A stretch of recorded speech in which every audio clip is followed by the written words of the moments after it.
What is happening out there, rotoscouts baseball fans? Happy hump day. Welcome to the Wednesday show, gang. Here to talk a little bit of baseball main slate on another rainy Wednesday in the New York area. We've already lost one game from this slate. Potential to lose another one later on. Short slate. We'll see what we can talk about for 2 hours. Probably won't end up going that long, but you never know. Only 4 games to discuss, though. But it should be a good one. It's kind of a weird, funky little slate with one ace caliber pitcher on it and kind of some other messy spots. So we'll go all through it. But hi to Cujo. Cujo's here. Hump day. Hope everyone's well. He said it twice. He hopes it that much that he said it twice. I assume that means he came and went and said it when he came back into the room. Good to see you, buddy. Always the first one in the door. Gotta love it. We can start the show off on with some good results. Larry C's here. Larry says, I hope Terry will have enough time to do NBA projections after a 2.5 hour show. Yeah, I think we'll have a little bit more time with NBA tonight as far as getting things in order. It's been a scramble. I think they've been coming out all right. I'm just trying to I'm not posting like every single in, out with the projections. It just takes too much time to add that to the site and then manage that. But trying to keep up with the news and at least get you guys, baseline projections. As from what you get in the afternoon after these shows, that's the next thing I do. I update baseball, then I do the NBA projections now. Trying to get them up by 6 o'clock. Consider those your baseline. Follow the news. Make sure that you're watching news because especially when baseball and NBA are going to be locking around the same time, my focus is on baseball, right? So just take the NBA projections from there. I am trying to keep up with the injuries and get them updated in real time. 6:45 injury, whatever happens, make the changes, get it up on the site. But I'm not playing, and I am, again, focused more on baseball. So just make sure, even more so than all season long, that you're monitoring the news along with the projections. And if you see something happen, adjust accordingly. Obviously, zero out a guy who's not going to be playing. And then, yeah, it'll be a little bit of estimation, or obviously there are other places you can go for sourcing numbers. But just plug in, basic changes. An easy way to do that is just think of where we've been all season long with these guys and talking about the per minute marks. Even if you're just putting them back, you can use Wowie to tell you the per minute marks. Even if you just end up putting them back to their season long rates, at least you're getting something and then just give them minutes, So do a little multiplication and come up with a projection. But hopefully we won't have to do that and I'll just be on top of things. That's what I'm shooting for. Anyway, as I was saying, Ducking's here. What's up, Ducking? Anthony Taylor's here. Good to see you guys. So wanted to shout out a nice little win that we had in Discord after Mamba took down $6,000 on Monday. We had our guy Stephen B, who's been around since middle of last summer sometime. Stephen B tied with himself in second place on FanDuel. Looks like he took down about $15,000 last night. So congrats. Big congrats to Stephen B. It's awesome. He also shouted out Greg E. I assume Greg Ehrenberg from over at our pals Awesome Stokastic. So that's great to see, Stephen. I love it. He put the results from the FanDuel screenshot, but not the lineup. I'd love to see what's actually in the lineup if you get a chance, Steven, if you're out there. But congrats, man. That's awesome to see, and many more going through the season. But great to have a couple winners in the first week of the season. Not too bad. So let's take a look at this thing. Is this our first game? No. That's our first game. Hit the like, the subscribe, all those good things to start the show. Follow the @rotoscouts Twitter handle if you get a chance. Like I keep saying, if you do get a chance and if you're prone to being on Twitter and for whatever purposes, I won't ask why, and you see something pop up, just give it a little like, little retweet. Helps out a lot. It actually gets it in front of more people, feeds the algorithm, and if you like those things, then they go out to people that follow you, and however it works, and they stay up in people's eye line. So we get a little bit more views on the ones that get a little bit of love. So every little bit helps. So this is our game board. There were 5 games. Tigers Mets already off the board. That one was low end, but had playable pitching in it. Now we have less pitching, which gets concerning on DraftKings. But we've got Pirates Nats. That one's got a little bit of rain in the area. Seems like Roth likes it to play if you want to follow his lead. Mets and Tigers, by the way, should have just played last night. I mean, it's not all about whether it's actively coming down. You know, the field conditions matter at a point, but they had to know there was a day like this coming. They were dry when they postponed the game after waiting for like 2 hours. It's just weird decision making by the Mets, but no surprises there. Kind of thinking they probably wish they had that one back. So Pirates and Nets does have a little weather in the Nats rather does have a little weather in the area. I love the spot for the Pirates. I wrote about them in the article. They rank out well in the top stacks. Minus 142 favorites with a 4.93 run implied total in a game with a 9. Not a bad spot for Pittsburgh. And I think they're potentially an interesting, good team. Still a lot of growing to do. Still got to fill that lineup out, but I like the Pirates, and I think we're going to have them in decent spots. It's, it falls against a bad pitcher, which is why we're getting them so much. But I think we're going to get there a little bit. I expect they're probably a little bit popular. Somebody can let me know. I haven't really looked at ownership. I don't, as we've talked about, I don't really sweat particularly individual ownership. It does matter for like one-off decisions, so I'll look at it for that. But overall stacking, like there's so much variance of combinations and stacks, and as I've said a million times on these shows here and back at the other place, it's much more about the variance of combinations, the uniqueness of combinations, than it is any individual player. So I don't sweat guys like, I landed on, I think, the 3 most popular Cubs, not thinking they'd be crazy, crazy popular on FanDuel last night. And they didn't turn out to be the 3 best Cubs. 2 of them were very, very good. One of them was Dansby Swanson, who had like a 9 on the FanDuel board. It was a fine game, but not a slate winning game, particularly when other guys, went over 20 and had home run upside. And we had Garrett Cooper in the platoon split there just absolutely go bananas. But I had no issues with the popularity of the 3 Cubs that I was on because I figured that the rest of the combination that I built would be unique in the tournament that I had. Framber Valdez losing his win in the 9th inning. Josh Hader coughed up his win. That cost me 6 points in that lineup. That kind of sucked. And my guy, Bobby Dahlbeck, at just 1% ownership, put a 0 in my lineup. Came out of the game after just 2 plate appearances. That kind of sucked. Especially because that was the spot I could have just Garrett Cooper in and filled out a 4-4. But I wanted to get my Jorge Soler in there. We did get the Jorge Soler home run call last night. But overall last night it was pretty solid across the board. We're all over the Cubbies. Talked about them a lot on the show. Anyway, I'm rambling. The point in there was that not sweating the individual popularity so much, so it applies to Pittsburgh here. I think it's a very, very good spot, and if they are popular, I don't really care. Rockies at the Cubs. This game is not the same environment as it was last night. Cubbies do have a 4.12 or 4.13 if we're rounding up implied total. They're strong favorites in this game. The Rockies are awful, but the conditions are terrible in Chicago today. It's like cold, snowy kind of weather. Might be snowing, might be raining. There's a reasonable chance that it'll be actively coming down like during game time. But more to the point, it's really cold, and there's a strong, like consistent wind blowing in toward home plate. So it's basically the opposite of yesterday's conditions. Doesn't feed the offense at all. You can see that the Rockies have a sub-3 implied total, at least the last time I ran the numbers here. And that you usually only see sub-3 if like Jake DeGrom is on the mound. So that's really, really low end in that game. If you're going to anything in that game, you can go to the Cubbies. It's also awful pitching in that game. The Cubbies are going with an opener followed by Ben Brown and maybe some Drew Smyly, but it's like a chopped up bulk relief thing. It's not like 5 innings for a guy like Yarbs. So it's just not good. Oh, Lara, I'm just addressing that now. My understanding is that they're going to give part of it to Brown and part of it to Drew Smyly. If you knew that Brown was going to get, assuming that he was good, get like 5 innings, like go, one opener for 1, 5 innings through the 6th with Brown, and then hand it off to the pen.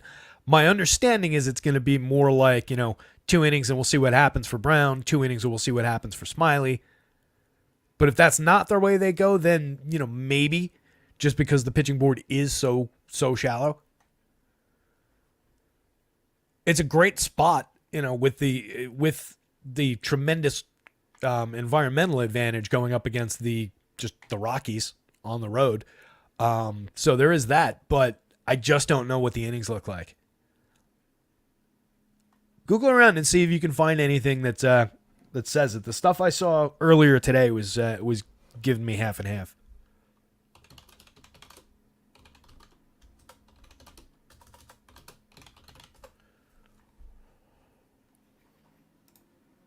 See if we got call could work in bulk relief. Candidate to pitch multiple. Little's only going to go one. He closed, I believe, or pitched late anyway last night, so he's not going more than one.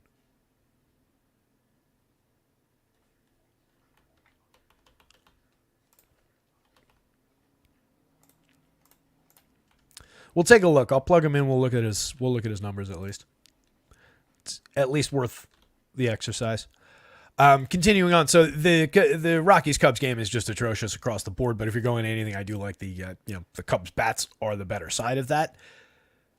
Astros and the Blue Jays. Blue Jays at the Astros. 9-run total in that one. 4.19 implied total for the Blue Jays. The Astros a healthier 4.91. Pair of good pitchers going in that one.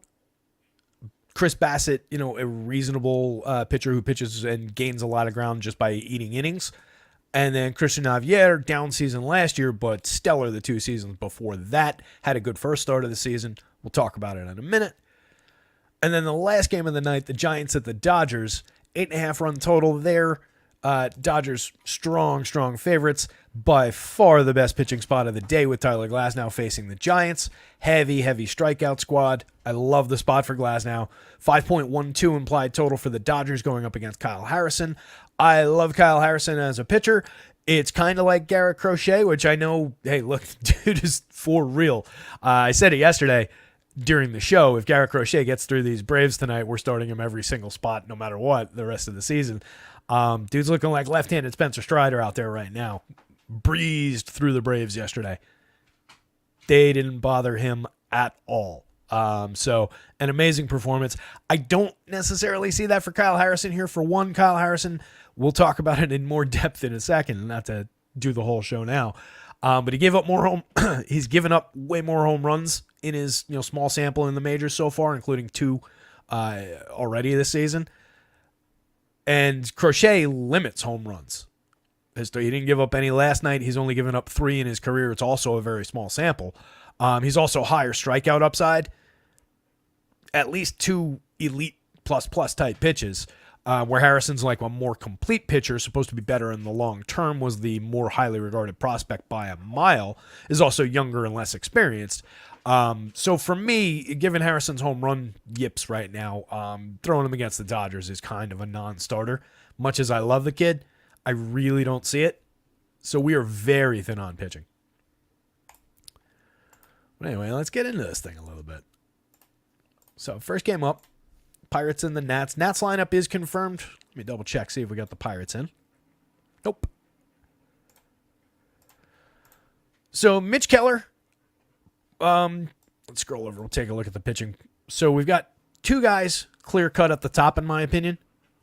Keller against this Nats team, teed up for success, and the prices are right, 8,600, 8,200. Very, very affordable, given what Keller was last season for most of his starts. You still do get a little bit of the Mr. Mitch and Dr. Jekyll, or how did I used to say that? Mr. Keller? No, that doesn't work. I don't know. I used to have a Dr. Jekyll, Mr. Hyde thing for him. He was really, really good in spots, alternating between really bad starts through these seasons. And there was just a long wait. Everybody saw it. Everybody thought that he would break out at some point. Had a really good year last year. 32 starts, 194 in a third innings, 25.5% strikeout rate, 4.21 ERA with a 3.70 xFIP. He was excellent for most of his starts last season. In his first start this year, went 5 2/3, faced 27 hitters, but he allowed 4 earned runs on 7 hits, pair of walks, and only 3 strikeouts. That's kind of the bad version of Mitch. If you get that again, it's not great. But even if you get that, if he manages to get through 6, give up just 3, get to the quality start on FanDuel, be in line for the win for what we like as a heavily favored Pirates team, it's not that far off value, even if he has that kind of a game tonight, given where everything else on this slate is. Other than Glasnow. Glasnow's at a different price tier. So I think Keller is very easily the number 2 on this slate. I think probably difficult, but not impossible. I didn't try it, but probably difficult, not impossible to combine those two guys. 18,000. Given that one of the teams that we want to go to is the Pirates, they're cheap enough. I feel like you can get to that combo. Chris Bassett against Houston technically lands. Actually, I gave Javier a little bit more innings pitched. So Javier's actually 3rd here against Toronto. Bassett against Houston lands 4th. Like I said, 2 good pitchers in that one, but 2 guys definitely with some bumps, some things to worry about. Hauser now off the board. I meant to take them out of here. So Hauser gone. And Casey Mize gone. So now we're dealing with a board that next has Kyle Harrison against the Dodgers, which is dicey at best. Like I said, loads and loads of talent, but just going up against that lineup, dicey proposition. And he's very, very good. I don't know that he has the raw strikeout upside that Crochet displayed last night. So I don't know that we get even in a good day, I don't know that we get to that level. If he has a good day, we're easily there at 7,800, 7,500. I love the pricing on him. Against 25 of the other teams in baseball, I'd be rolling him out here, and I'd probably be endorsing him pretty strongly. It's just that it's the Dodgers. Trevor Williams is a giant. No, we're targeting him with the Pirates lineup. That said, he is the next highest projected guy. Cal Quantrill in that weird Chicago game. I guess there's a path to success for 6,400, 5,300, given the conditions. It works probably more against the Cubbies, just given that they have further to fall.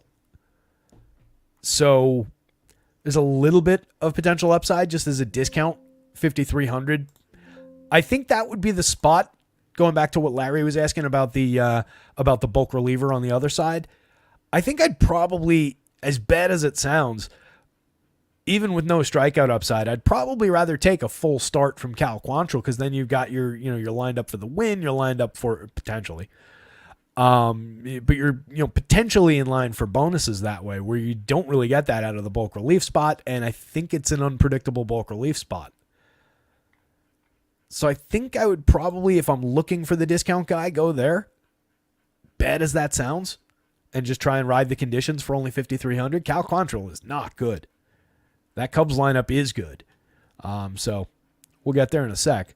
But that's the pitching board overall. So that's where Mitch slides into this pitching board. But again, last year, 25.5% strikeouts, allowed a 3.03% home run rate with a little bit of barrel, but not really anything to worry about in terms of hard hit or exit velocity. Kept it to a decent launch angle, which helps this. So this is just a happenstance-based kind of 3. This could easily have been a 2. 4.21 ERA, 3.70 xFIP. The whip is a little bit high. Gave up some hits for sure.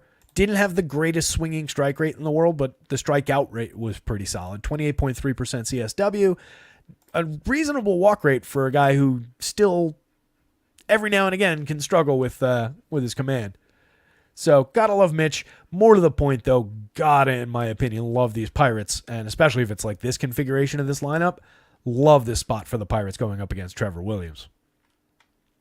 Williams last season, 5.55 ERA with a 5.22 xFIP in 144 and a third. 30 starts, full season, no short sample here. 8% walk rate, 1.60 whip. He's put tons of guys on base. Induced just a 7.9% swinging strike rate and had a 22.3% CSW. This is awful. 16.8% strikeout rate over that stretch. He also allowed a 5.16% home run rate on 10.2% barrels, going up against a team that does have a couple home run hitters on it. I love this spot for the Pirates. Previous years, Williams has shown a little bit of ability, 89 and 2/3. He was a little bit better, 22.6% strikeout, 3.21 ERA, 3.93 xFIP. Better for premium contact in that sample. better in this season, over 91 innings, 15 starts. But the full sample from the most recent season is just awful and targetable. So really like the spot for the Pirates. Even at the discount, I think I would just take the conditions and the low total with Cal Quantrill, bad as that sounds. Cal Quantrill, worst strikeout rate. Let's just put the side-by-side up. All right, I'm going to do this just for a second. All right, this is the side-by-side between Cal Quantrill. Ignore everything else. This isn't anything projection-wise or anything like that. It's just last year's numbers. So for Quantrill, 19 starts last year, 99 and 2/3, just a 13.1% strikeout rate, a very similar ERA. At the very least, he was better for premium contact. You can maybe ride that a little bit. This probably could easily have been in the mid-threes, given an 8.4% barrel rate, but the launch angle's not terrible. 39.2% hard hits, technically a little higher. Exit velocity a little lower, did better for home runs. Mostly happenstance between some of this and some of that, but the results, that's pretty stark, the 5.16. Williams seems more gettable in the larger sample. They walk similar amounts of hitters, slightly lower whip, exact same swinging strike rate, almost exactly the same CSW. They're equally bad. So if they're equally bad, take the guy who's 300 less pitching in just atrocious hitting conditions today. That's my read. You could argue it the other way. You could say that you could take Trevor Williams, a guy who did have a higher strikeout rate in some previous years and is going up against the team. The Pirates, as much as I might think of some of these guys, probably not as good as those Cubbies. But it's just those conditions with the wind and the cold and everything in Chicago today. I think it's the better value spot. It's weird to say. That said, let me also add that I think I would just probably try and pay up twice.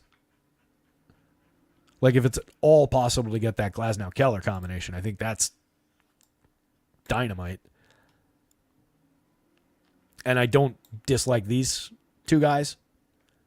I would probably be Keller-Javier on DK if I was building one lineup over there. So I just don't know that I would go to the value guys. So talking about the Pirates lineup, if it's this version of it, O'Neal Cruz off the top. Kid is crazy, crazy talented. He and Ellie De La Cruz are going to get compared all season long until one of them stops striking out, because that's their big issue for both of them.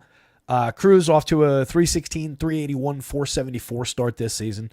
Struck out in 42.9% of his plate appearances. We're talking about like 5-6 games. It's not a big sample. It's an irrelevant sample. But it illustrates the strikeout issue. I think Ellie has struck out in more than half of his plate appearances so far. But these guys have crazy skills. In 361 plate appearances in 2022, he had 17 home runs, 11 stolen bases. Was hurt for all but 40 plate appearances last year.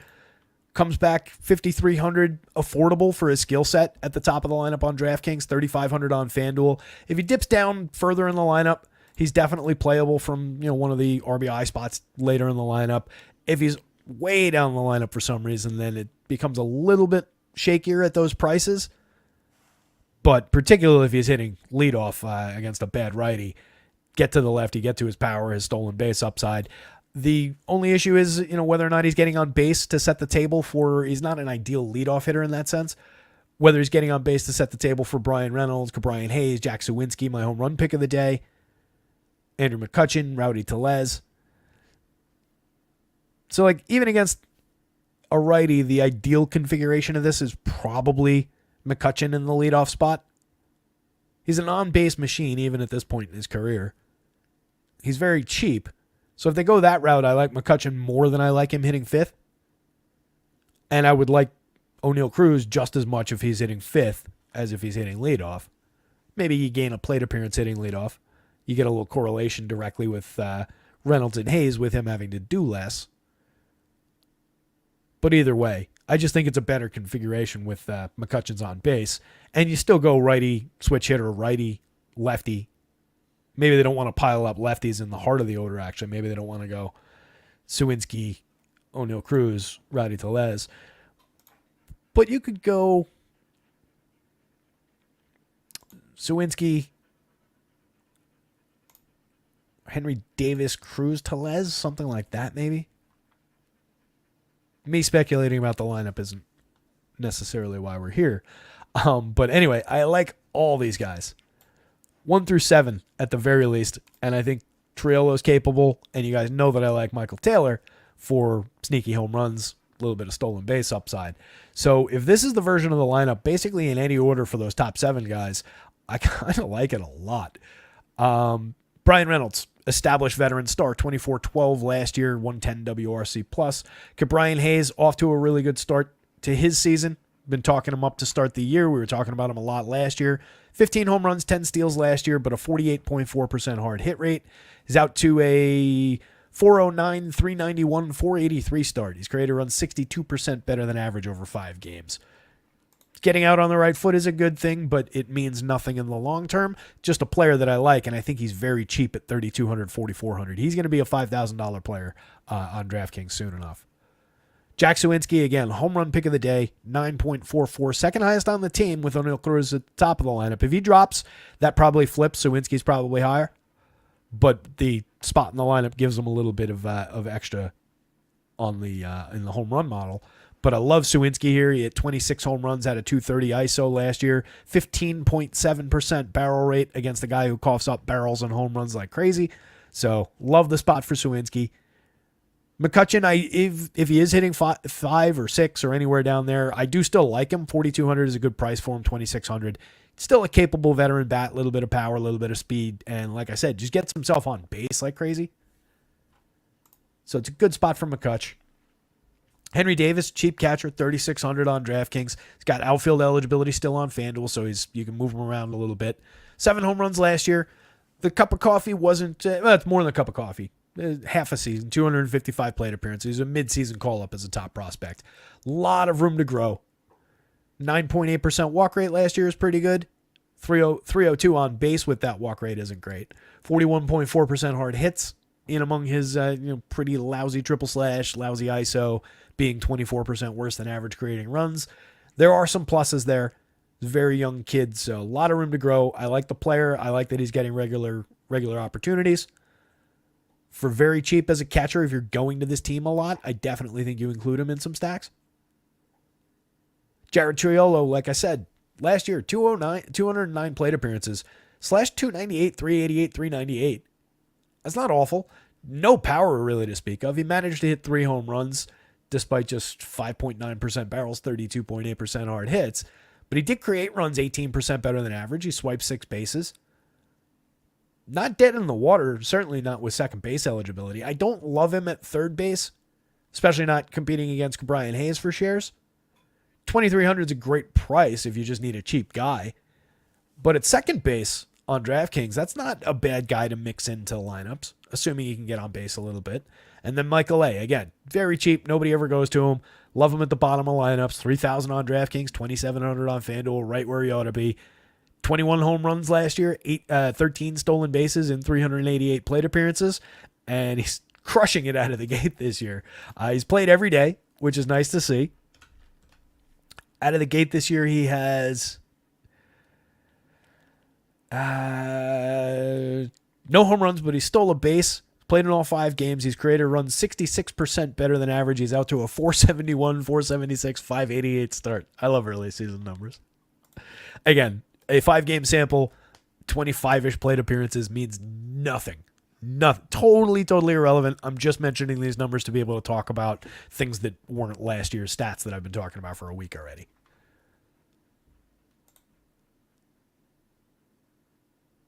Did I skip over Rowdy Tellez in the heart of the order there? I think I did. 2,800 is really cheap for Rowdy Tellez's power.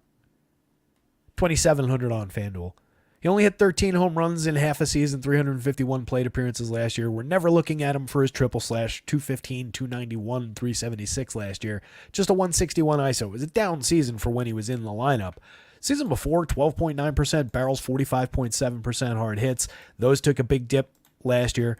But going back in time, 35 home runs the year before in 599 plate appearances, a 242 ISO, all that premium contact. That guy's not gone. Lefty bat against this terrible righty. It's a pretty killer spot for Rowdy Tellez at 2,800. He's very, very cheap for his power upside. All he needs to do is be in the lineup here. If these guys are flip-flopped, I like them just as much. I don't really see why they couldn't go with the run of lefties. I guess it's just it's a free inning, basically, if they do that later in the game. Just trying to figure out what they might do with this lineup. This might be it. It'll be fun. Let's see if it's out. Instead of sitting here speculating about it. Nope, not out yet. National side, don't really like it all that much. I do think there are some playable guys, of course. C.J. Abrams is a emerging star, if not a star already. Depends on what you want to, we're talking semantics at that point. 18 home runs, 47 stolen bases last year. Only got on base at a 300 clip. Didn't really walk much. Didn't strike out all that much. 19.2% strikeout rate is pretty good. But just a 5.2% walk rate. If he's going to be stealing bases and hitting leadoff, he needs to push that walk rate up. He needs to get on base, 330 at worst, somewhere around there. That would make him really, really good. But you love the power. You love the counting stats, the speed. He created runs 10% worse than average last year. I like him to be above average for run creation and stay there starting this year. Layton Thomas had a really good year last year. Scored 101 runs, 28 homers, 20 stolen bases, a 109 WRC plus, 201 ISO. Hit the ball pretty hard, 9.6%. Barrels 40.5% hard. Hits from the right side. He's cheap, 4,600, 3,000. He could benefit if Keller is off his game, but Thomas is fairly high. Strikeout, fairly low walk. 25.8% strikeouts, 5.3% walks last year. Joey Meneses and Joey Gallo, I said it in the article, you could kind of Voltron these two guys together into basically a superstar with their numbers from last year. Joey Meneses, pretty decent triple slash. 275, 321. You'd like more on base. 401, 126 ISO, 96 WRC plus, only 13 home runs in 657 plate appearances.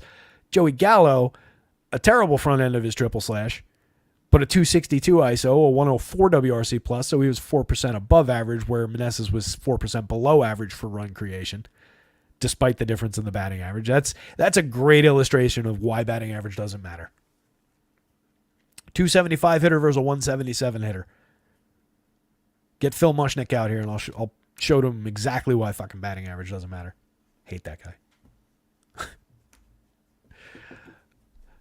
177, 301, 440, and he created runs 4% better than average. He hit 21 home runs in 332 plate appearances, and he absolutely destroyed the ball in terms of premium contact. When Joey Gallo makes contact, that contact is robust, and the ball travels very, very far. It's just he doesn't make contact all that often. He strikes out at a crazy clip, 42.8% strikeout rate. He does walk a ton.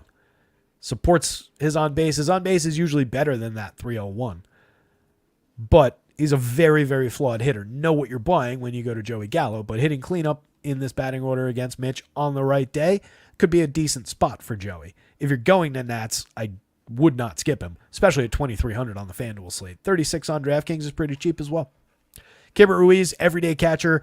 Another one of those catchers who just 562 plate appearances out of a catcher who can hit a little bit is dynamite, especially for season long, but for actual baseball. And there's a lot of quality in his bat. 18 homers last year. Just a 149 ISO. I like that to go up this year. Ended up with just a 5.8% barrel rate, 31.7% hard hits. Needs to get more bat on ball, but a lot of skill at the plate. Puts a ton of balls in play. 10.3% strikeout rate is fantastic. One of the better marks for strikeouts in the entire league.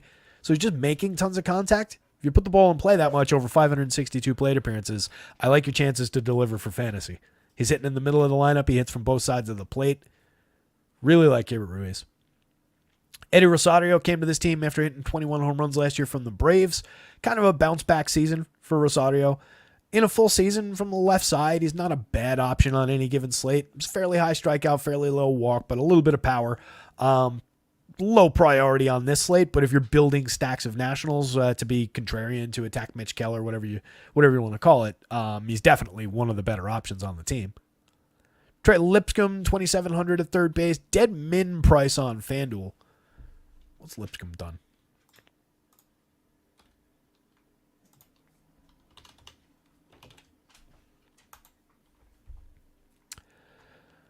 Lipscomb has started this season 5 for 12 with a home run. Straight up from Double-A last year. Double-A last year, 10 homers, 4 steals. Struck out 18.2, walked just 3.6. That's pretty bad. Only walked at a 4% rate over 101 plate appearances at low A in 2022. Doesn't look like he's got much power to speak of despite the home run already.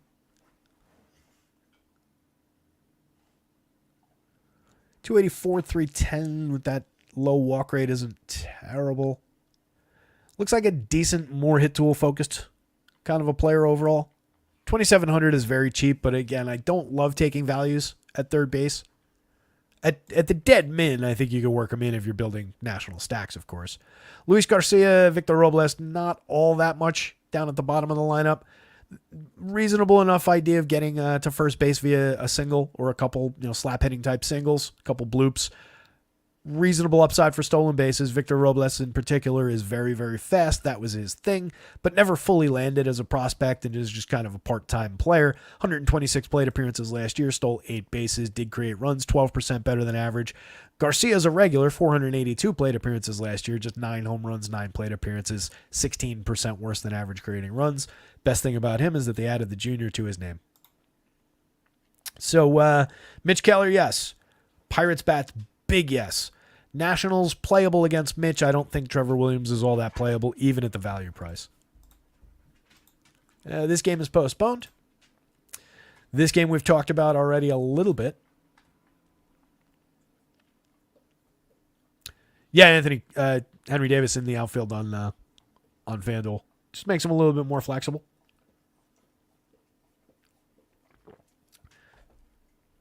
Joker was just came over to visit.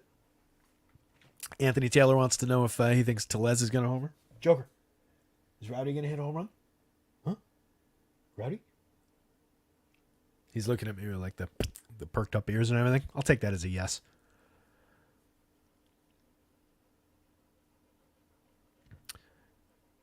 Okay. I'm looking at what Larry C said. 670 the score. The Brown is available for a big chunk of tonight's game. Not sure what big chunk is.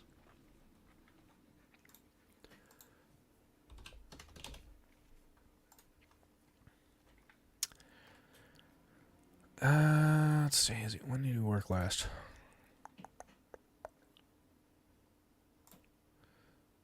So he hasn't thrown since. Well, he hasn't pitched any games since Saturday. Faced 12 hitters in an inning and 2/3 on Saturday, and it was a fucking disaster. That's not good. Does he have any?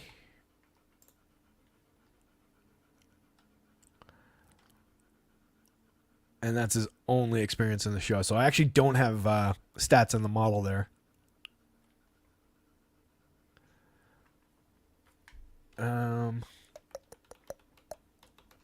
So the guy opening the game is not going to be relevant. Luke Little's here for an inning at most. The stats are drawn against him, but the stats for the Rockies in this spot don't really matter all that much. We are almost certainly getting Ben Brown as the first bulk reliever. Per Larry's reporting, does seem like there's a little bit of a... Fanatic says you literally been petting him the whole show. He went and laid down and then he came back around. But yeah, he's been like lurking over here the entire time. And now he's back to over there laying down. So Ben Brown has not pitched in the show outside of the bad appearance on Saturday, which we won't ding him for all that much. He made 15 starts and 22 appearances in AAA last year through 72 2/3. Had a very good 13.1% strikeout rate, but a very bad 15.8% walk rate. Pitched to a 5.33 ERA and a 4.53 xFIP in AAA as a 23-year-old. AA, he was better in 20 innings, 4 starts, kind of an irrelevant sample, and he's little bit better the year before in a small sample in 31 innings, also in Double-A. The strikeouts are nice, but the walks are just absolutely atrocious, and he was not really good in Triple-A. And when he pitched on Saturday, an inning and 2/3 in relief, he faced 12 hitters. He struck out 1, he walked 2, he gave up a home run, 5 hits, 6 earned runs in an inning and 2/3 to 12 hitters. It's not great. We don't want to, that was against Texas, at Texas. We don't want to go entirely by that, but, and there is some strikeout upside against one of the worst teams in baseball. It's really dicey, though. What does he cost? Is he 4,000? He's 4,000. It's really not my thing chasing those. It is a very, very short pitching slate, so I won't tell you that it's definitely not the right move. Because there is, if he goes 4 innings with what does appear to be strikeout upside and he manages not to walk the world, there's not a ton of threat. He just really hasn't been good outside of the strikeouts. So even this Rockies team might get him. The conditions are on his side, but a strong tailwind is a nice thing to have for a pitcher, but you would also have to think that at a certain point, you do still have to throw the ball with that wind. So that might, with an inexperienced pitcher, that might have a little bit of chaos-making ability in itself. Only if you do really, really good things with that salary. Let's put it that way. He is 4,000. You'll get a couple of innings from him at least, but we do have, or earlier in the day, there was reporting that Drew Smyly was going to book a couple of innings in bulk relief as well. So there's that threat. Drew Smyly, I would maybe actually like in this spot if I knew I was getting like 5 innings out of him. Cal Quantrill I talked about before kind of at length when we were talking about the other bad pitcher, Trevor Williams. 5,300 I think is the right price to go to for value. Like I said before, I do think that that's the move if you just want a value play. He's 1,300 more than the relievers from the other side, but we've at least got a little bit more security of if he's pitching well in the good pitching conditions, then there are probably innings for him, and he's got the shots at the bonus and all of that. It's not a pitcher to like at all. And again, Chicago's lineup is good. 5.24 ERA last year, 5.43 xFIP, just a 13.1% strikeout rate, basically the same swinging strike rate in CSW as Trevor Williams, who we're targeting with the Pirates. Just a little slight bit better results-wise in terms of premium contact on the home runs, slightly. But he does have strong conditions, strong environmental factors on his side. So for the money, that's my preference in these. God, I can't believe I'm endorsing Cal Quantrill. Again, I would be looking to go to 2 mid-range starters and just forgo the value, find the value at hitter today on DraftKings. I don't think the Cal Quantrill is really worth it. On the Cubbies side, bats-wise, this is where I would go if I was going to anything from this game. They are not expensive, but all mid-range prices for the hitters that you really want up at the top of the lineup here on FanDuel. They're still attainable, though. None of these guys are high-priced, so it averages out your 3,300 on the average. It's not bad for those hitters. You've got some multi-position eligibility in there with 3 different players, triple position eligibility on Chris Morel. So they're a good team to build with, especially since multi-position on 2 of the guys that are 2 of the 4 outfield, or 2 of the 5 rather outfield eligible guys in this version of the lineup lets you put different things together and move things around. So I like the Cubbies a little bit. They're a little bit more restricted positionally on the DraftKings slate. You've got Tauchman in the outfield. Cody Bellinger does have first in outfield. Seiya Suzuki and Happ both outfielders. Third base only for Chris Morel. Dansby Swanson is short. So it's a little bit more straight line on DraftKings. The hitters are equally good, obviously, and the prices are not bad at all. Cody Bellinger being 5,700 compared to the 34 on FanDuel puts him on a different tier than everybody else. But with everybody else being a little bit cheap on DraftKings compared to the FanDuel prices, I think they're equally attainable. And Dansby's downright cheap. 4,100 for Dansby Swanson is very cheap. 22 home runs last year, 9 stolen bases. Like I said, delivered an okay game.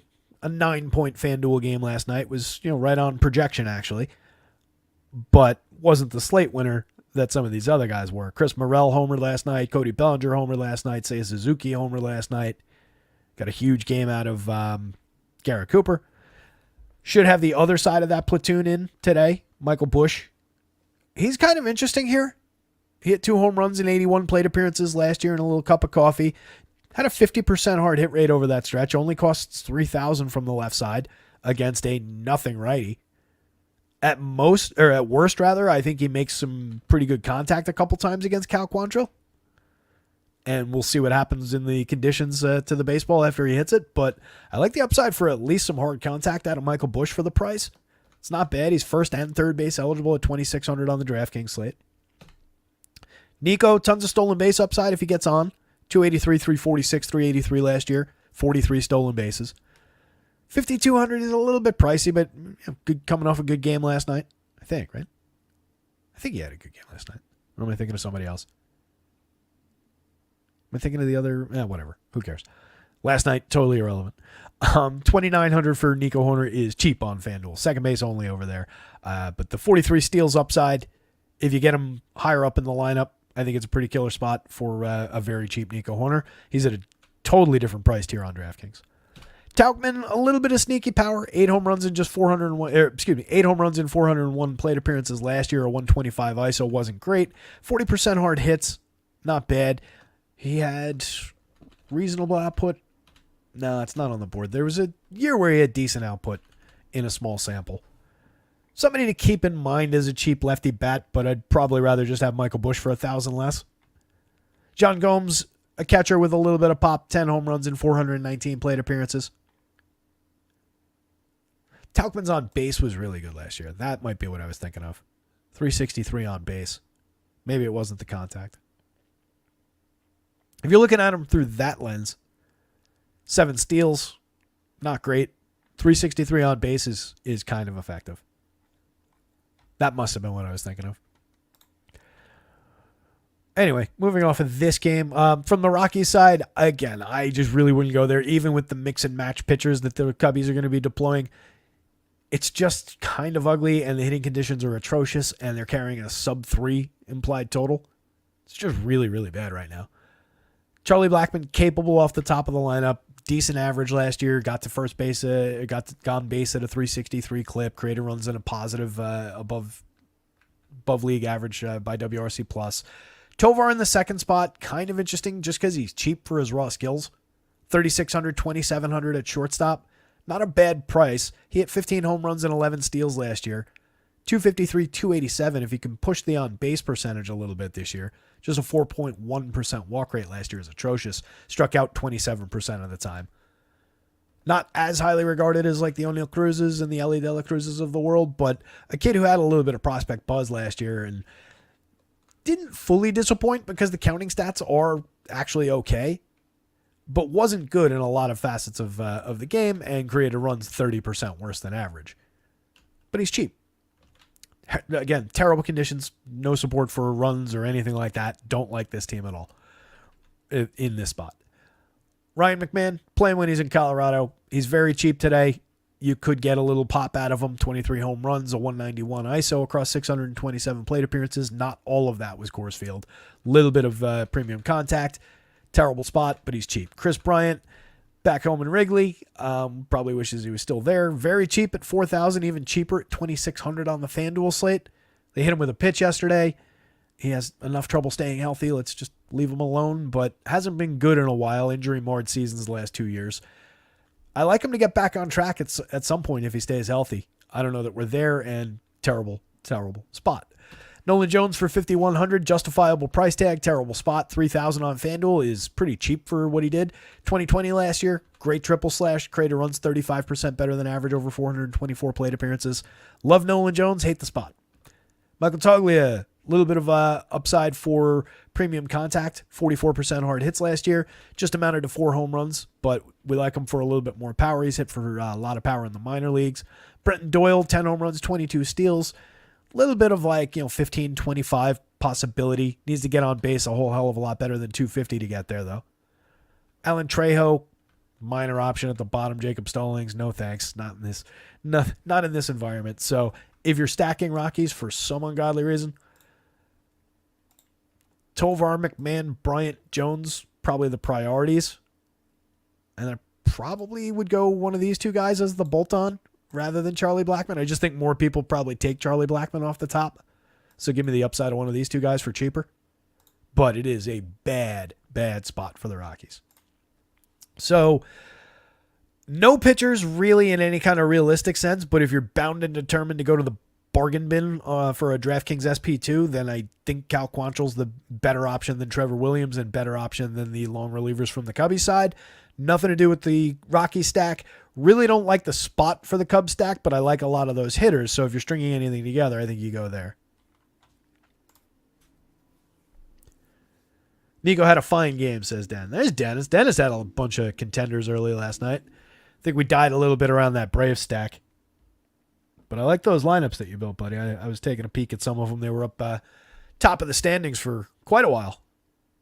A lot of Cubbies in there. Go figure. Yeah, Homer.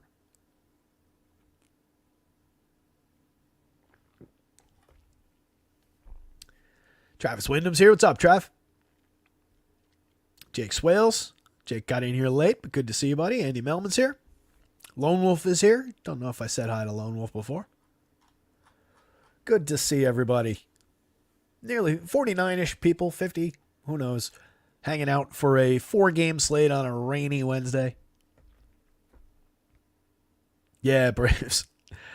Again, I mean, I didn't love the spot for what Crochet had done historically for home runs. I talked about it on the show yesterday, but I was expecting them to change that on him, like I said on the show, and I definitely wasn't expecting him to go. What did he end up going? Like 7 2/3, gave up 1 run because they ran him back out there for the 7th. Something like that. Or did he pitch in the 8th? I forget. But a dominant performance out of him. He was so good. That was a wild card, but he's going to be way more high priced and way more popular going forward. But yeah, we're going to continue going back to that until the wheels fall off at this point. Speaking until the wheels fall off, Chris Bassett, it's kind of his nature. 200 innings over 33 starts last year. Gains ground just through innings pitched. Helps whittle down bad starts. He does have his bumpy spots for sure. I think we've all probably been there for a bad Chris Bassett start over the years. But a lot of times you can get through a couple of speed bumps from runs allowed just through, he'll work 7-8 innings for you. He'll get you to the bonuses a lot of the time. His first start, he went 5 innings, struck out 6, but walked 2, allowed 5 runs, 4 of them earned on 6 hits and a pair of walks. Fairly common start for him. That's not an oddball start. Maybe typically, once he gets ramped up fully, we're talking more about 7 innings there in that kind of a performance. And that's what I'm saying, where it gains a little bit of ground. You get to a little bit better of a fantasy score, even if he does give up 3, 4 earned runs. We prefer 3 for the quality start bonus on FanDuel. 8,400 on FanDuel, 8,600 on DraftKings. I do think he's very playable. It's just a terrible matchup going up against an elite Astros lineup. Bassett had a 22.5% strikeout rate last year, 3.39% home run rate. Not bad for premium contact. 8.3% barrels is not bad at all. 35.1% hard hits is downright good. 87.5 miles an hour of exit velo, same thing. Was pretty good at keeping guys off the bases too. 1.18 whip to go with the 4.21 xFIP, 3.60 ERA. Year before that, the strikeout rate was almost identical. The ERA and the whip were basically in line with where he was. Same with the xFIP. Swinging strikes. Basically everything about Chris Bassett is pretty consistent year to year. Not a lot of change. So if you've ever trusted Chris Bassett in the past, particularly against a good team, then just think of that day and roster him. Just close your eyes and click on him. 8,684. I think we can get a little bit of length. I think we can maybe book the bonuses on the right day. Again, atrocious matchup, but it's just a short pitching slate, so he's easily on the board. I did go in and flip it. Like I said, I gave Christian Avieter just another batter or two. Originally, Bassett was beating him out by half of a fantasy point or something in the projections, and I just didn't like the way the board looked. So I just wanted to give Avieter a little bit of edge. I do think he's the way better of these two pitchers. He wasn't really last year, just a 23.1% strikeout rate through 162 innings in his 31 starts. So fell way short of the innings pitch, the upside that Bassett gives you. 4.56 ERA and worse than that, a 5.16 xFIP. He's kind of unique that even in his good years, his xFIP is about a full run higher than his ERA. But these were his 2 good years. This one was a hybrid year, 9 starts, 101 and a third total innings, partly out of the pen. 30.7% strikeout rate. Walked too many. That contributes. 3.55 ERA, but a 4.35 xFIP. 1.18 whip was still very good. 13.1% swinging strike rate is excellent. Improved on that in 25 starts, 148 and 2/3 in 2022. A 2.54 ERA, 3.53 xFIP is dynamite. 0.95 whip is excellent. 33.2% strikeout rate. That's the guy everybody thought they were getting in fantasy drafts last year, and he came out and delivered this. I love his bounce back potential. Even if we're talking about, like, call it a 4-ish ERA, xFIP, based on where the xFIP's been over the last couple of years, I still really like the strikeout upside to come back. He had a good first start. Just got to find it. I've got the article up in front of me here. Article's free up on the site. Full breakdown for every one of these games. Projections are free on the site. Pitcher projections. The home run picks are up on the site. Aaron Judge home run. Juan Soto scores. Of course they do it when they're not on a main slate. Go Judgy. Good to see Judge getting engaged in the season. All right, so first start for Javier was... I really thought I put it in here.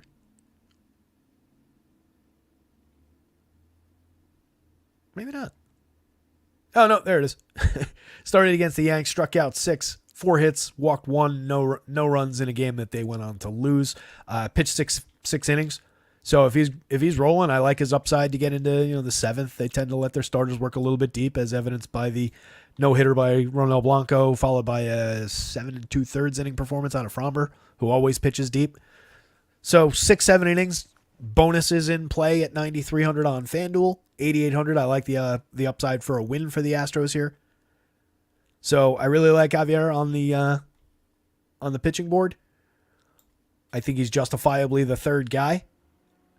And like I said, I really like that combo of guys if you don't want to go to the bargain bin, so therefore probably don't want to pay all the way up to Glasnow, who, again, dominant projection compared to everybody else. When we're talking about the bats from this game, prefer the Astros side. It's a better lineup. They play basically top to bottom on any given slate at this point. I think it's the better matchup. Bassett with a typically lower strikeout. Javier does walk more people. Probably feeds a little bit of opportunity in the Blue Jays' direction. They do have very low strikeout guys like we talked about yesterday in that lineup. But I think there's upside for a couple of Ks and a good performance out of Javier. And I'm kind of sour on this Blue Jays team at this point. They're really 4 deep. It's really these 4 guys. Dalton Varsho's got some raw skills like we saw in Arizona 2 years ago. 27 homers, 16 steals.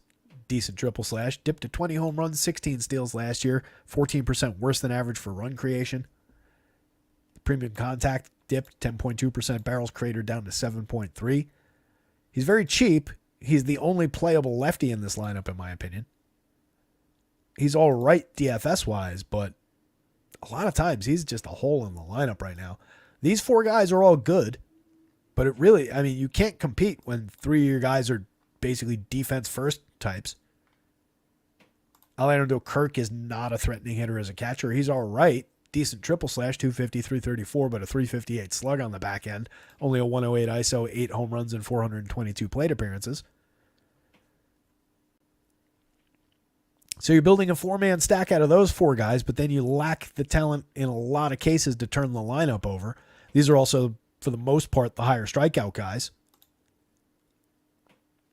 It's not a deep team. It's not a great team. When David Schneider gets in there against a lefty who's not Framber Valdez, he'll help a little bit with the power upside. But this configuration, Kevin Kiermaier and IKF in there especially, is 2 very much defense-first players. Just don't like it that much. I think you can go to Springer. Springer's excellent most of the time. Last year, not so much. 21 homers, 20 steals. Still traditionally good numbers, but that 2020 is not the season it once was. And those are down numbers for George Springer. 147 ISO is a dip. 104 WRC plus. Upside to go right back to form. Still was very good for strikeouts. Walked a decent clip. Vladdy Guerrero, 14.7% strikeouts, tons of walks, lots of hard hits and barrels. 26 homers took a dip, 179 ISO took a dip. Bo Bichette at 5,400, 3,200. The FanDuel price is too cheap. I didn't notice that before. That's a bargain. If you want to one-off a shortstop for some reason, $3,200 Bo Bichette is a absolute bargain. I don't care who's on the mound.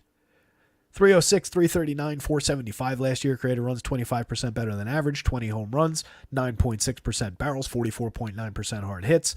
Just walked at a 4.5% clip if we're fishing for something bad about him. Just a 19.1% strikeout rate. That is too cheap on FanDuel. 3,200 makes the Blue Jays a little bit slightly more appealing, maybe. Just because you can also get Justin Turner there at 3,000. You just go straight line through those guys, and now you're talking about a $3,300 average that includes Vladdy and George Springer and Bo Bichette. Kind of, all right. I don't like it now because of that, but I like it a little bit more than I did a minute ago. DraftKings still, it's kind of still as shaky as it was a minute ago at 5,400. That's the correct price for Bo Bichette. It's not a bad price for him. You could even argue that it's a couple $100 low, but it's not the 3,200 price that FanDuel's offering. So top four, Varsho if you're playing on DraftKings, or maybe you go Kirk to get the cheap catcher in there, but he's not that great. Don't love the bottom third of the lineup, and I think it gives you problems turning the lineup over to get back to that stack. Astros side, you get absolute studs. Jose Altuve, total star, 17 home runs, 14 stolen bases last year, 154 WRC plus. Put the starts for some of these guys into their numbers. Altuve is off to a 360, 407, 720 start with 2 home runs over the first 6 games. The only guy not having a good start to his season for this team is Yordan Alvarez, the best hitter on the team. He's sitting at, after 6 games, 125, 222, 125. And like I said in the article, we're betting the over for the rest of the season. Alvarez is 5,800 on DraftKings, 3,900. He's a 4,000 plus player and a 6,000 plus player, so getting a little bit of a discounted price on him. Kyle Tucker is like Alvarez light, 29 homers, 30 steals last year. He adds speed to the equation. Fantastic left-handed hitter. Tucker, 2 home runs and a stolen base already this season.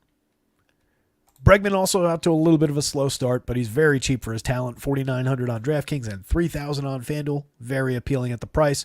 25 home runs last year. Created runs 25% better than average. Jainer Diaz, they raised his price, but only by $400. He's still only 3,700 on DraftKings. 2,800 where you don't need catchers. I don't know that this is even moved. For last season, 23 home runs, 282, 308, 538 in 377 plate appearances, a 12.2% barrel rate, 43.9% hard hits, only struck out 19.6% of the time, a 256 ISO, created runs 27% better than average. Based on that alone, he should be more expensive than 3,700 and 2,800, especially the 3,700 on DraftKings. He's out to a killer start to his season this year. Again, these small sample sizes don't matter. It's just something to talk about. But over 6 games, he is at 2 home runs and 476, 542, 810 to start the season.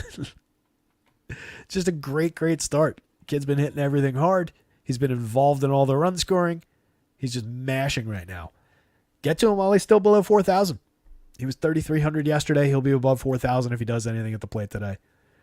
Jose Abreu, 4,100, 2,500, at least is affordable with the idea of resurgent power on any given slate. Chas McCormick is the better of those 2 players late in the lineup, 4,200 for him, 2,900 on FanDuel. A little bit of a different price on FanDuel, but close enough. 22 home runs, 19 steals. Love the premium contact, and McCormick's a guy we've been talking about at the bottom of this lineup for a few years now. Jake Myers, kind of an afterthought at the bottom of the lineup. Pena, maybe a little bit interesting, 3,700, 2,600 if you need to differentiate, get a little bit cheap. Off to a decent start this season. Doesn't look like I included the numbers, but I mentioned it in the article. Got off to a decent start to the year. He had a disappointing year last year, 10 home runs, 13 steals, after being pretty relevant, replacing Carlos Correa the year before. 22 homers, 11 steals in 558 plate appearances. Much better season the year before. So any kind of bounce back out of Pena maybe you want to be there early at the price. If you're stacking Astros, I think it's a reasonable option. So both pitchers are a yes. More enthusiastic about Christian Javier for sure, especially going up against a Blue Jays lineup that I don't love. Way more enthusiastic about stacking Astros against Chris Bassett than I am stacking Blue Jays against Christian Javier. I really do think it's those 6 guys in consideration on DraftKings, really with it being those 4 guys as the priorities, and then just straight line through those 4 guys on FanDuel if you're going to the Toronto side. Maybe get a few guys on base and you get the home run. You do have Laddie over the magic number for power. You've got George Springer sitting right next to the magic number, Bo Bichette, Dalton Varsho. All those guys have decent power marks, so a little bit of upside maybe, but I really don't like this version of the lineup, and I think a lot of Javier. Last game. It's only 4:30. What am I going to do the rest of the day? Dennis says, we're not here to talk about small sample sizes. The reason we're here in an hour is because we talk about small. We're here an hour is because we talk about small sample sizes. It's supposed to be funny. King of Smack, kind of like Harrison a little bit. I kind of love Harrison a lot, just not in this spot. It's kind of, you could say it's the same caution that we used that didn't get us to Garrett Crochet last night. 98% of the industry on FanDuel was off of Garrett Crochet. I'm not sure what his ownership was like on DraftKings. He was 1,000 more expensive than the other values, the Assad and who the hell was the other guy? Assad and from the Braves. Fucking my brain wants to say Javi Vasquez, but that's not right. Javi Vasquez, I'm pretty sure, has been out of baseball for 10 years. Who's my favorite bat on Washington? You don't want me to answer that way. Who's the best play on Washington tonight? It's C.J. Abrams. Who's my favorite bat on Washington is Joey Gallo by a wide margin. But the correct answer for who should you play if you're one-offing somebody, it's C.J. Abrams. Followed probably by Lane Thomas. Maybe Gabriel Ruiz if you want to one-off a catcher. And maybe then Joey Gallo. Ronaldo Lopez, thank you. Brain shorted out on me there. Javier Vasquez. That's why I said, Lara. It's just, these old names just pop up in my brain. It's like, no, that's why I didn't say it. I was like, I know that's not right. But yeah, sometimes the brain feeds you the wrong name. See, it's not just Joe Biden that does it. Everybody does it. Washington is Mamba's top stack of the day. Interesting. They are not mine. Not a Mitch Keller fan, eh? If you want the argument, I'll give you the argument is Mitch's aggressive walk rates from years past, a little bit of premium contact available for a couple of guys who know how to hit some home runs. Mitch pitched to a 4.21 ERA even in a good year last year. 3.70 xFIP is better than that. Not an elite strikeout rate, even though it was an advanced strikeout rate last season for him. A little bit of walks there too, and unpredictably wild on a good day. You get into the Pirates bullpen and maybe there's a little bit of upside. So there's your argument for the Nats. Sure. You've got a multi-category superstar there potentially. You've got a very good multi-category player here. You've got a guy with believable power upside with a decent stick. You've got a guy with ridiculous power with a terrible bat. And I shouldn't even say that. Joey Gallo, one of the most discerning hitters in baseball. It's just he's too discerning and gets himself struck out most of the time. 42.8% strikeout rate, but you don't walk 14.5% of the time by not having a good eye. He's got an elite eye. The bat-to-ball skills are a little bit lacking for consistency, but he hits the ball like very few others when he does make contact. Rosario's a good lefty. Kabert's an everyday catcher that I like. So, yeah, look, I'm especially on a 4-gamer. Am I going to sit here and try and talk you out of a stack that you like that probably won't be all that highly owned? Not at all. Have at it, buddy.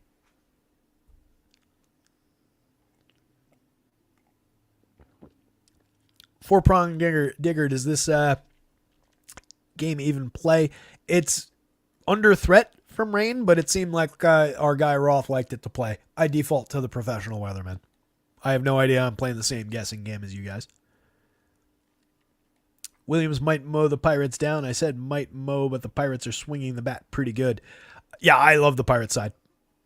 Talked about it through the first talked about it through the first hour of the show on a 4-game slate. I love the Pirates spot.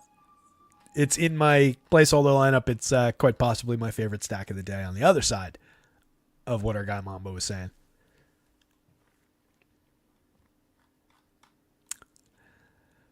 So going back to Kyle Harrison, I love Kyle Harrison as a pitcher. And maybe it is a little bit of abundance of caution, but I think it's justifiable. And I think there was more reason to maybe talk up Crochet last night against the Braves, despite how crazy good the Braves are, because of what I said about his home run, his ability so far in his career to really drastically limit home runs. Kyle Harrison in his cup of coffee last year didn't show that. It's only 7 starts. It only amounts to a handful of home runs, but a 5.44% home run rate in his call up last year. 9.3% barrels, a lot of premium contact here. 4.15 ERA was pretty good despite that premium contact, but a 5.02 xFIP. Struck out 23.8 of hitters over the 34 and 2/3 innings. 7.5% strikeout rate. Just a 9.4% swinging strike rate. Little bit of issues with control and command still. So still a developing pitcher. I think he's got frontline, top of the rotation, ace caliber potential. He was a dominant prospect. He's the top pitching prospect in baseball, or the top left-handed pitching prospect in baseball, however you want to call it. And 7,500, 7,800 is a great price for him. It's another spot where against like 25 other teams, I'd be saying, yeah, Kyle Harrison, or maybe that's who I said it about at the top of the show. Kyle Harrison against 25 of the other teams in baseball, I would be enthusiastically endorsing in this spot. Not against the National League All-Star team on the other side. You lead off with 3 superstars, and then you roll that into 3 guys who are star caliber talents on most other teams, and then you roll that into a few pretty decent positional utility types, depending on who's at the bottom of the lineup. They're just too good. They're off to crazy good starts outside of the billion-dollar man in the middle. It's just not the lineup I want to tangle with. It's a short slate, so if you're building 150 lineups, I think you do roster Kyle Harrison. Don't take me wrong. He's on the board. He projects out okay. The fact that he's projected for even what he is, he's higher than Trevor Williams, Cal Quantrill in the opener follower situation. These 2 guys off the slate. So, given that it's the Dodgers on the other side, I think he's got an okay projection, and even an okay projection for the money. So if you're building, again, 150 lineups, go for it. If you're building 20, maybe you work them into 1 or 2. If you're building 3, I don't think you use them. Larry C. nails it. Yeah, I know. Can't imagine playing 150 on this slate. Yeah, I'm just throwing 1 into this one, to be honest. Low prize pool on FanDuel and an unappealing overall slate. I'm just playing a for the fun of it lineup tonight. So Mom is saying, play Washington bats today. Someone on that team hits 2 homers today. All right. I think Keller's the luckiest pitcher in the league. What was the... We got time to chat. Let me look. What was the...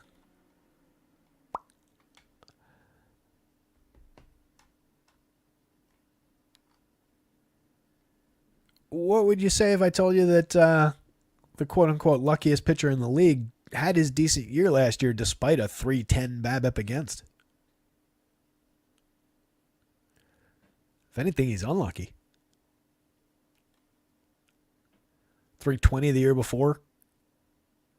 And he pitched to a 3.91 ERA, 3.99 xFIP. Just didn't strike out as many that year.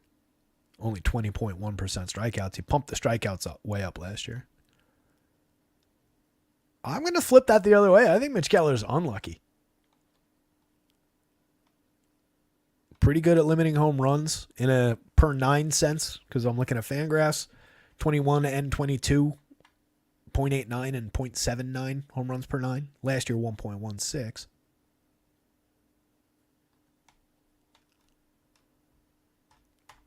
Yeah, I don't know. I don't know that he's lucky. Yeah, Jake, I'm just winding around some of the comments in the chat and everything because I don't want to just dive into Tyler Glasnow's easily the best starter on the slate. 10,000 totally justifiable, 9,800 totally justifiable, tons and tons of strikeouts in the Giants lineup. Been targeting them a little bit. I did like them against the lefty bulk reliever last night with Jorge Soler's power and some of those guys. We got the home run out of Soler. He does land at 10.46 in the home run model even against Glasnow today. So there's a little bit of Jorge Soler based upside. Maybe at the top of the Giants lineup to be like super contrarian. But I love Glasnow to just buzz through this team for strikeouts. 33.4% strikeout rate in 120 innings over 21 starts last year. 3.53 ERA, a 2.75 xFIP. Did give up some premium contact. That's where the home runs are maintained a little bit. Jorge Soler doesn't need that much help to get a 10 plus. He had 36 last year. Monster premium contact, 15% barrels, 48% hard hits for him. But Glasnow gave up 11.6% barrels, 44.6% hard hits, 90 plus miles an hour of exit velo. He's just good at keeping the ball down. 5.8 degree average launch.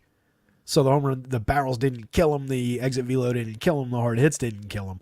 And he's just an absolute buzzsaw of a strikeout pitcher. So their strikeout rates combined with his strikeout ability, 16.4% swinging strikes, a 33.4% CSW is one of the best marks in the league last year. Just ridiculous. So it's a great matchup for strikeout upside. If they get him for power, look, they could ruin his day really easily at these prices. But there's not a ton of other options. So he could bounce it back with strikeouts as long as he gets a few innings. He could bounce it back even after a home run, even at price. There's just not that much competition for the top of the board. So I think Glasnow is easily the play on FanDuel. If you can figure out how to afford him with one of the other decent pitchers, I think that's the play on DraftKings. I don't love the any of the value options on DK. Obviously, if you want to roll the dice, you take his 9,800, you put it together with his 5,300, and there you go. It's not expensive at all to do that. But I'd much rather have like that combo. I'm debating whether it's worth saying that I might consider the game stack pitchers. I just don't love Harrison going up against the Dodgers here, but I mean the Dodgers are implied for over 5. Yeah, Dodgers 213 favorites, 5.12 implied total. I just don't think it's worth. I don't think it's worth it with the game stack. If you build a ton of lineups, sure, go to it, no problem. But for like one lineup, a handful of lineups, I don't think it's worth the game stacking the pitchers. And I do think you take Dodgers shares here against Harrison. Just given all the home runs in this lineup, given all the home runs that he gave up in the small sample, the fact that in his first start he gave up 2 home runs, I just don't think we're quite over the hump yet. Harrison's on the dynasty team. I sat him for this start. Then again, I also sat Crochet for his start last night, and I sat Aaron Savali for his good start today against the Rangers. So what the fuck do I know? Chuck Deuce says, Mitch Keller, 104 and a third on the road with a 352 BABIP and 66% left on base is all unlucky, but 28% strikeout rate is not lucky. He is better at home, but PNC is meh. Good info, buddy. Appreciate it.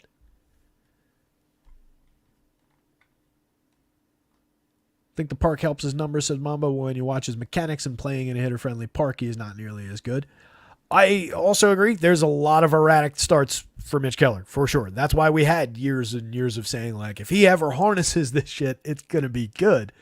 Because he was all over the place in a lot of starts. And I think you can easily, that's why he's Dr. Jekyll, Mr. Keller. Because he's just all over the place. Dr. Mitch, Mr. Keller, whatever the fuck I used to say. I gotta look at one of my old articles to find out what I used to say.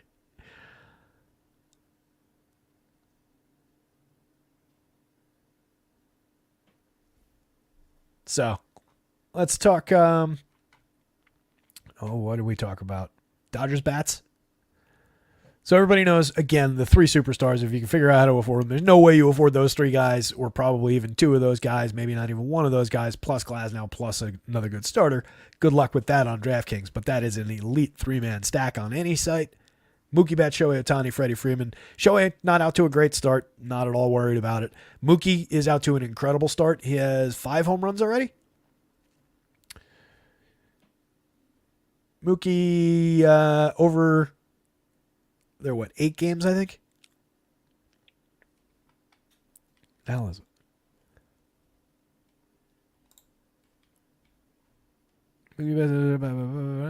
Bet stuff to run. Yeah, 500. Mookie's triple slash is currently 500, 605, 1.167 slug. He's got 5 home runs and a stolen base over 8 games. Ridiculous. He also plays 3 positions on FanDuel, which is very, very helpful. If this is the version of the lineup, you've also got Chris Taylor, who's got triple position eligibility. Enrique Hernandez has triple position eligibility, and Miguel Rojas has double position eligibility.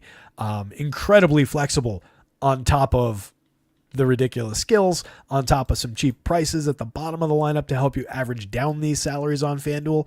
I think the Dodgers are easily attainable on the FanDuel slate, where they're not at all accessible on DraftKings. Or a lot less accessible if you don't go to a bargain bin pitcher on DraftKings, I should say. Will Smith. Love Will Smith at the catcher spot. If you wanted to roster these 3 guys on DK, I think that's actually pretty good. So that's actually not that expensive. $49,000, $5,000, $4,800 for those 3 talents. If these guys weren't on the team, these 3 guys would be in the mid-5s. It's just they have to make it somewhat affordable to be able to play those guys. So you get these 3 guys at a basic discount pretty much every day. 26 homers last year out of Teoscar, 36 from Max Muncy. Will Smith, one of the best plays everyday catchers in all of baseball. All those guys way above average for run creation. So that's actually kind of maybe what you should consider on DK. Obviously, if you can work in one of the superstars, do it. But that's pretty good. Same thing on FanDuel applies, 3,300, 35, 35, but these prices are a little bit higher than these prices relative to the cap. Love Chris Taylor, especially against the lefty. 15 home runs, 16 stolen bases on this side of the platoon split last year in 384 plate appearances, a 183 ISO, 104 WRC+. Pretty decent barrel rate. Does strike out a ton, but also draws some walks, and just love the triple position for $2,500 for a player with that kind of skill set. So out of the bottom 3 guys, Chris Taylor is easily the favorite. Shortstop and outfield eligible on the DraftKings slate. Makes him very flexible. You've got Mookie at second and short over there, but with no outfield eligibility, which at this point makes sense. Enrique Hernandez is playable, but it's not great. 508 plate appearances last year. Pretty low end on the front side of the triple slash. Just 11 home runs, a 72 WRC+. It's the flexibility that you're buying on FanDuel for just 23 from the right side. It is another right-handed hitter. He's got a track record of more successful years than that, but not great. And then Rojas hasn't really rounded into form. We'll see if he gives you anything at all, but last year was pretty bad, over 423 plate appearances. If you go to the Giants side to be super contrarian, like I said before, for me it starts and ends with Jorge Soler, but he would easily be my first click in any Giants lineup here. I think you can go to Jung-Hoo Lee, who's off to a pretty decent start, getting on base at a 360-something clip to start. 345, excuse me. All they're looking for from the kid is to hit for average, get on base this year. So he's off to an okay start. He's only a $4,500 option, $2,800 on FanDuel in the outfield. Does have a home run on the board already this year. He's got like moderate power. He had mid-range power in the KBO. We'll see what it translates to in the show, but maybe he gets up to like Ha-Sung Kim level power, mid-teens. Matt Chapman, tons of righty pop still. Great contact numbers last year. 17 home runs total for the season, but again, most of that was to start the year and then really, really trailed off as the year went on. Finished the season with a great contact profile still at 17.1% barrels, 56.1% hard hits. In the right year, that turns into way more home runs. We'll see what he does this year, but I still do like the right-handed bat in this spot. Not because he's right-handed, he's going up, getting mixed up between the Glasnow and Harrison spot. But I do still like the power that Matt Chapman could potentially provide against a pitcher like Glasnow, who does give up a little bit of premium contact. Lamont Wade gets on base at a great clip, has a little bit of barrel rate, hit 17 home runs last year, created runs 22% better than average, hits from the left side, reasonable flexibility for only $3,400 on DraftKings. If nothing else, the Giants are at least affordable. Michael Conforto needs to really find himself. Just 239, 334, 384 last year. Dead average for run creation at 100. 15 home runs. Yeah, at least he's playing again. Tairo Estrada, 4,100. Struck out 22.6% of the time. He's 3,000 multi-position eligible in the middle of the infield on FanDuel. A little bit better, 271, 315, 416 triple slash. Just 1% better than average creating runs over the course of last season, though. Doesn't get on base as much as he should. Did hit 14 home runs, stole 23 bases. So a little multi-category capability. Mike Yastrzemski, a little bit of lefty pop. Good contact profile, 9.8% barrels, 44% hard hits, 15 home runs. Pat Bailey, Nick Ahmed, kind of afterthoughts, a lot of strikeouts at the bottom of the lineup. Just kind of feeds the beast for strikeouts for Glass now. No real love for the Giants side of this one. Tons of Dodgers are on the board. Glass now like crazy. Yeah, King of Smack nailed it. Probably before I said it. I didn't have it on the screen, but yeah, stacked Smith, Teoscar, and Taylor. There you go. Yeah, I was saying Smith, Teoscar, and Muncy, but Taylor as well. If you want to just go for the trio of right-handed guys and take an even bigger price dip and go down to Taylor, sure. That could probably help you pay for one of the stars if you wanted to stretch the stack out too, depending on what you do at pitcher.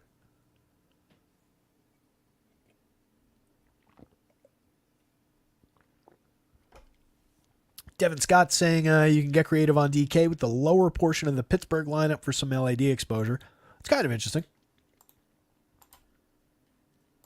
Do we have the official lineup yet? Let's see. We do. All right, cool. The official Pirates lineup. We could put the official lineups in and do the whole show over again. Official lineup, Cruz, Reynolds, Hayes, Suwinski, McCutch, Tellez, Davis, Triolo, Taylor. So, yeah, that's a pretty good call. I like Davis, Triolo, Taylor. If you're talking about just those three guys, you get Tellez there for his ridiculous power upside. Yeah, not a bad four-man and not a bad little three-man group.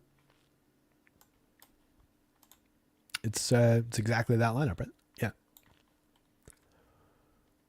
So yeah, I talked about each one of these guys. I've been talking about Michael A. Taylor as a sneaky DFS play for a long, long time and delivered for us last year. It's intermittent. You get a lot of zeros along with the successful days, but when you get them successfully, you got them at a cheap price.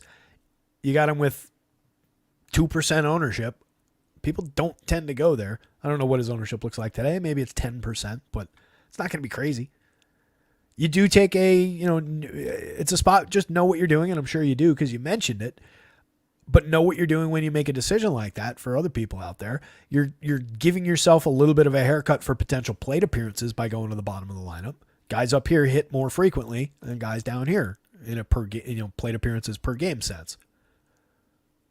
But on the right day where these guys are churning out runs and the lineup turns over 4 times, everybody gets 5 plate appearances and more. There's plenty for everybody to eat. And there's talent here.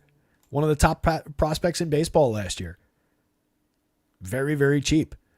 Triolo delivered a pretty decent triple slash. 298 average, 388 on base. No real power, but maybe he gets on, steals you a base, wraps back around to O'Neill Cruz, Brian Reynolds, Brian Hayes. Gets driven in by those guys. If you could manage to work in Brian Hayes, it's a loose connection. Yeah, probably not worth doing at the 3 spot.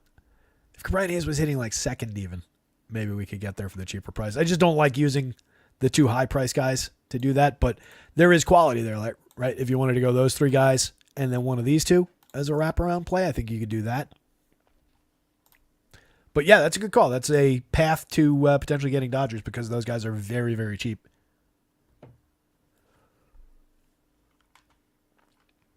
Sometimes that's where the runs come in at from the bottom of the lineup. Indeed, indeed. Especially when you got good players down there.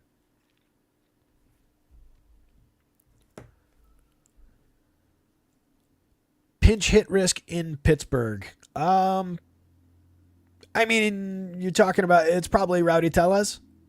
If they bring in like a lefty in a key spot in a high leverage situation. But you're looking at a lineup that only really has 3 lefties. 2 of them are basically regulars. So I don't really think so. Any one of these guys could get pinch hit for, but yeah, it would be on mostly Rowdy. It would be on Rowdy and Suwinski. Would be the 2 candidates for that. Suwinski, I trust a little bit more maybe to stay in the game.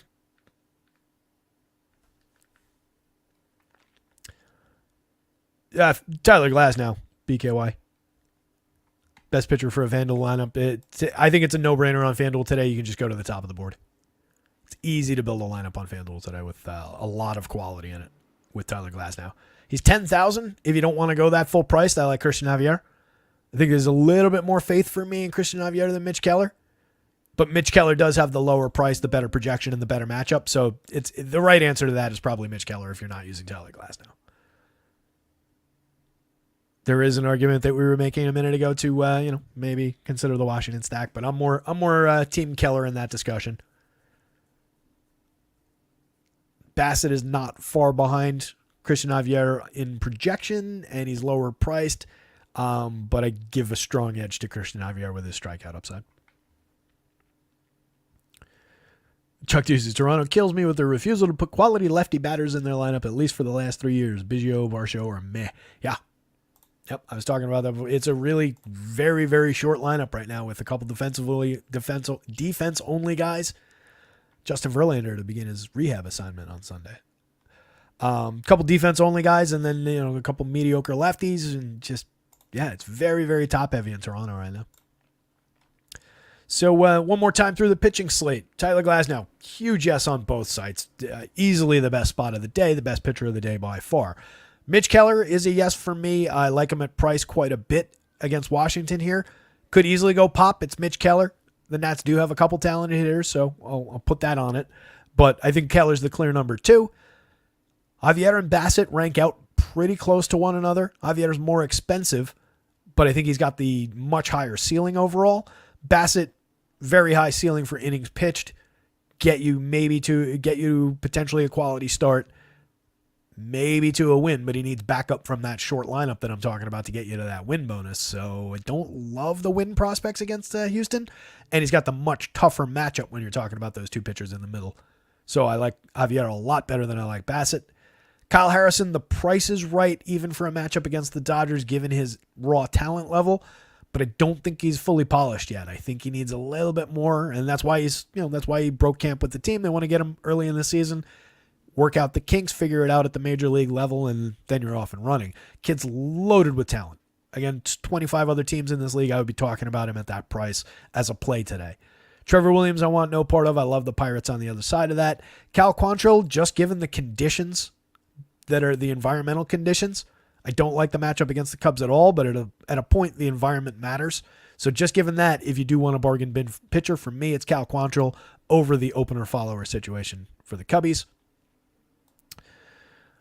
Top stacks, the obvious Astros and Dodgers at the very top. And then for me, I love the Pirates. A couple of hitters in the Nats side could be interesting. But love the Pirates side. Don't really want much of this game. Abysmal hitting conditions there. Don't love the Blue Jays. Really like the Astros. And then the Dodgers, I think, are a pretty clear option. Very short slate, though. Going to be a lot of common lineups, so get different. It's another good reason to consider some of those bottom of the lineup hitters. You always get those guys a little bit lower owned, a little bit cheaper. For good reason, because like I said before, they do lose a little bit of plate appearance upside, but totally worth going to on a slate like this.